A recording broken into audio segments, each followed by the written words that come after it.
فساد او دې خو دا نشته چې دا معاملې پرې تړلې خبرې دا ټول قوم خبره ده نو دې ته خو داسې زه هم چې که ټاپو پیسې ورته پرېږدم د ښه خبره دی دا زموږ د قوم مرکز دی ورسته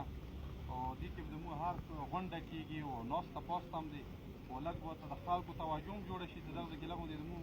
مرکز آباد شي دا ښه خبره دی دویمه خبره چې کومه کبدو والا واقعه دی دې کې به بلکل کومه واقعه شوې ده دا ډېره د ښار هم کېږي دا هر شي ته دا معاملات کېږي او هغه هم کېږي بساط دا یو چې خو نه داسې حیات او هغه مشارکې ته نه دي شوی کبدو کې وشول ځکه چې اوس لکه حاجي صاحب خبره وکړه چې بس 2000 دي اوس چې د حکومت نور څه کار سرځای چې بس دا وشوله خبره اداب شوه خو دې کې یا د خپل پیان یا بهر نه د چا څه کومه بېعزتي شوې دی زموږ نو دې باندې خبرې پکار دي او داسې پکار دي چې موږ ته مسعودي ته یا څمکني ته نه زما قوم ټولې دنیا ولیده په دا 2 میاشتو کې دا ټولې دنیا ته وپېژندلې چې د شیرزي قوم نه غټ قوم نه څمکنی دی نه مسعودی دی نه بل قوم دی په داسې انتفاق باندې راوځو دا طالبانو کې د کوم څه شوي دي دا مو نه منو د ظلم دی زیاتی دی اوس دا چا کړي دي دغه باندې حکومت خپل هغه واخلي دغه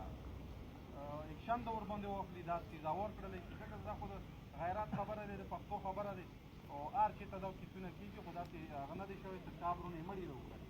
دې کې هم بلکل دا زموږ اتفاق دی ټول قوم په دې باندې پکار دی چې داسې راغونډ شو راوځو لکه څنګه دي خپلې خبرې ته راوتلي وو ګمې ځمکې ته او همدې باندې هم پکار دی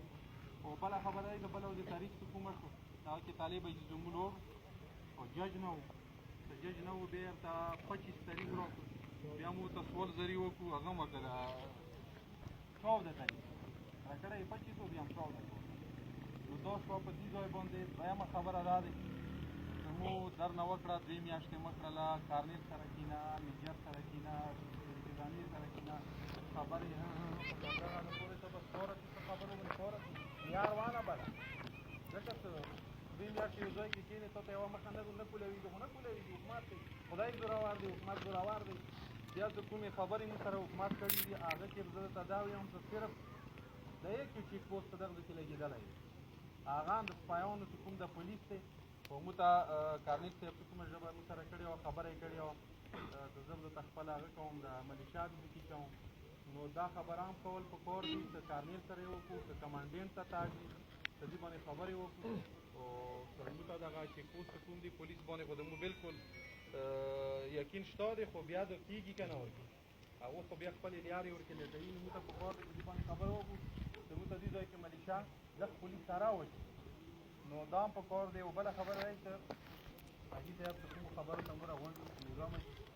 تاسو کومې خبرې کړې وي د هغه په باره کې د لغړې څانګې په باره کې دې باندې خبره وکړو چې یاره څه کول پکار دي